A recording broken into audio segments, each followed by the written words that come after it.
Welcome to Narnia, my friend. This is the paradise of English learning.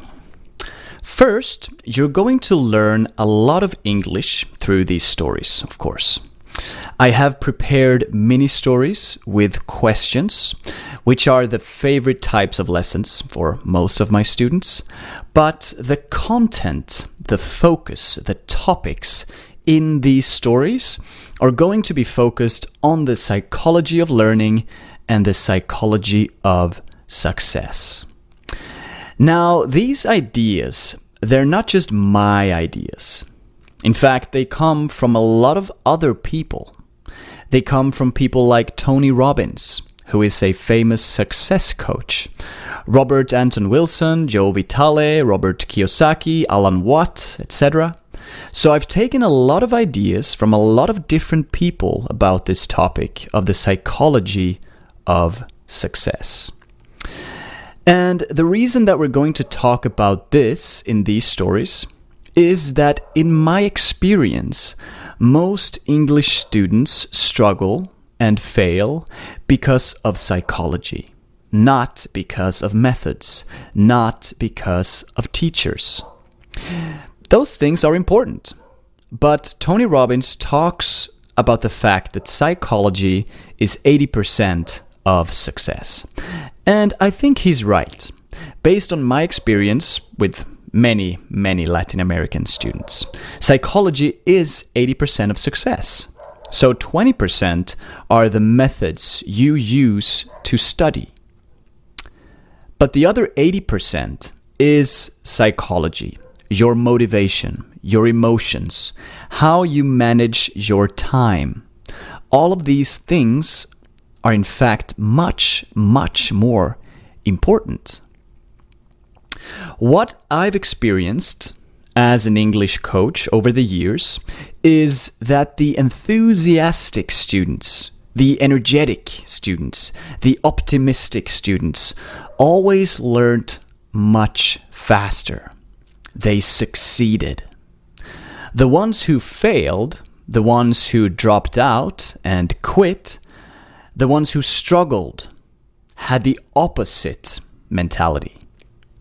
They had a very negative mentality. Their motivation was low. They tended to be pessimistic. They felt that they weren't good at English. They had ideas that English was very tough, very difficult. They struggled. They didn't have enthusiasm for English. They didn't love English.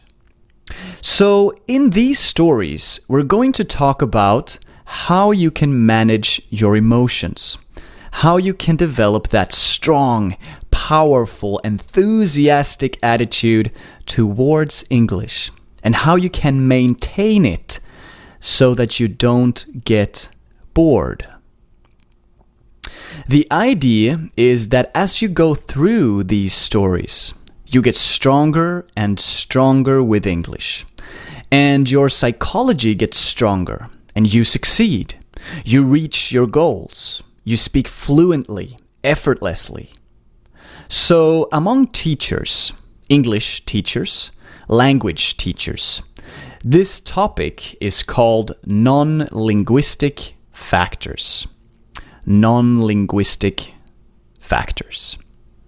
So what non-linguistic factors means is things that are not related to language learning directly. When we talk about language learning research, when we talk about the best methods to use when you learn English, those are linguistic factors, right? Those are related to the language. They are related to the language. Non-linguistic factors means not related to the language. This has nothing to do with English. It's more about psychology. Motivation, for example, is a non-linguistic factor. So all it really means is just emotional factors. And there are actually many research studies about this topic. Dr. Stephen Krashen, a scientist in language acquisition and language learning, has done many studies, and he has also looked at many studies, and he's found that non-linguistic factors are equally, or in fact more important than the linguistic factors to determine who is ultimately successful. What that means is that things like emotions, things like your close group of friends, the community that you belong to, your feelings about English are as important or more important than the methods you're using to learn English. So, how are we going to do this? How are we going to learn? Well, one of the things we have to do is create a daily English ritual. You need to engage your physiology. That means you need to engage and use your body. You need to engage and use your subconscious. That's how you start to affect and strengthen your psychology. So we have to strengthen our psychology. What does that mean? Really, it means affecting your body and your mind at the same time, so that you actually feel better. Your emotions are happier while you're learning English.